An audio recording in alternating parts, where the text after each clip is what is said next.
दीजिए अपना। मेरा नाम अवधेश यादव राजू, मैं समाजवादी पार्टी जखनिया 373 का विधानसभा अध्यक्ष हूँ। आपके विधानसभा क्षेत्र और आपके गांव से सटे विधानसभा और आपका गांव भी प्रभावित हुए हैं। 3 गांव प्रभावित हुए हैं, 3 विधानसभा प्रभावित हुए हैं, जिसमें आज भीषण आग लगी थी। तो आग का पूरा प्रकरण बताइए। देखिए, आज जो है हमारे ग्राम सभा अलीपुर मदरा, गौरा खास और चौजा में जो है बिजली विभाग की लापरवाही के कारण जो विद्युत और तार के सर्किट करने के कारण आग लगी है। और आप देख रहे हैं कि तीनों ग्राम सभाओं में 100 बीघा से ऊपर जमीन जो है जमीन में आग लगी है, जो गेहूं की फसल जल के नष्ट हो गई है। और मैं धन्यवाद देना चाहता हूं गांव के अपने नौजवानों का, माताओं का, बहनों का और भाइयों का और पिताओं का, जिन्होंने अपनी जान को जोखिम में रख के इस आग को काबू करने का काम किया। और मैं निंदा करता हूं इस सरकार की और इस प्रशासन का और विद्युत विभाग और एडीएम महोदय का भी निंदा करता हूं। इन्होंने हम लोग जब फ़ोन किए फायर ब्रिगेड को, अधिकारी को, तो उन्होंने मेरा फ़ोन उठाया। उसके बाद मैंने कहा कि आप जल्द यहाँ पर भेजिए, यहाँ पे आग लगी हुई है। उन्होंने कहा कि सिखड़े से जो है फायर ब्रिगेड की गाड़ी चल चुकी है। मैं आपको दिखाना चाहता हूँ कि आप उसका जाँच कर लीजिएगा कि एक छोटा सा फायर ब्रिगेड का छोटा सा गाड़ी आई थी, जिसमें हमको लगा था 50 या 100 लीटर पानी था। क्या 100 बीघा की ज़मीन को वो पानी बुझा सकता था?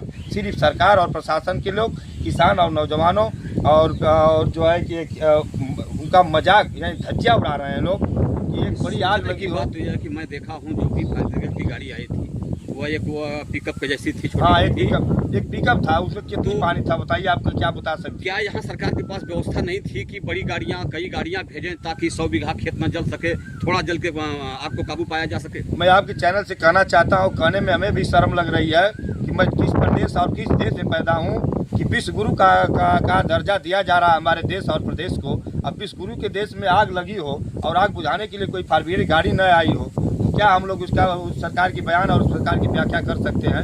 इसके लिए मैं आपके चैनल से माध्यम से कहना चाहता हूँ प्रदेश की सरकार को और देश की सरकार को और आला अधिकारी, जितने हमारे एडीएम से लेकर तहसीलदार से लेकर जिला अधिकारी तक हैं और विद्युत विभाग के जितने बड़े अधिकारी और छोटे अधिकारी हैं, मैं उनके आपके चैनल के माध्यम से कहना चाहता हूँ कि आप लोग जो भी फसल नष्ट हुई है उनसे उचित मुआवजा देने का काम करें और भूसा भी दिलाने का काम करें।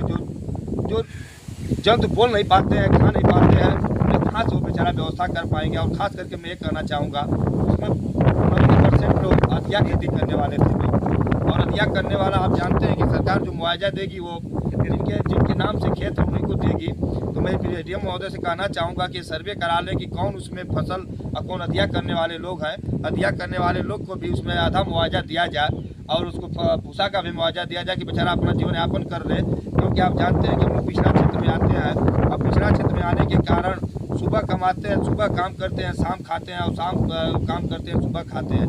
ऐसे लोगों का फसल नष्ट हुआ है। इसलिए मैं आपके चैनल से कहना चाहता हूँ, कहने में बहुत दर्द हो रहा है कि मैं आपके चैनल से कहना चाहता हूँ कि उनको उचित मुआवजा सरकार दे। सरकार तो जाती है, फोटो खिंचवा लेती है, डीएम जाते हैं, कोतवाल जाते हैं, लेखपाल साहब जाते हैं, मगर उचित मुआवजा नहीं देते। इसलिए मैं कहना चाहता हूँ ऐसा ही ध्यान न किया जाए। अगर ऐसा होता है तो हम समाजवादी पार्टी के लोग अमरण अनशन करने के लिए बाध्य हो जाएंगे। ऐसा सरकार न करे, इसलिए आपके चैनल से कहना चाहता हूँ सरकार उचित मुआवजा दे। आपके फोन करने के बाद कितने समय के बाद फायर ब्रिगेड की गाड़ी, जो कि हमारे की दूरी यहाँ से करीबन 5 किलोमीटर दूर, हमारे फ़ोन करने के बाद हम लोग वहीं थे, कम से कम 45-40 मिनट, आधी घंटा बाद, 1 घंटा बाद गाड़ी आई है।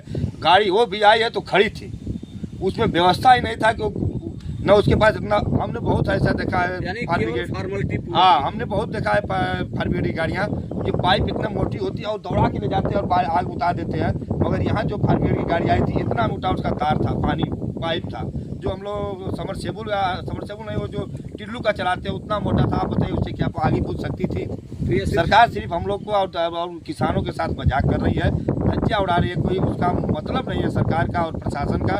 इसलिए मैं कहना चाहता हूँ आपके चैनल के माध्यम से कि ऐसे सरकार को हमारे देश में रहने और प्रदेश में रहने का कोई अधिकार ही नहीं है, कि कोई बेअधिकारी बेलगाम हो चुके हैं इस सरकार में, कोई सुन नहीं रहा है। एडीएम आपके नायब साहब गए थे, आप ये बताइए, नायब साहब गए, अभी आग सुलग रही थी,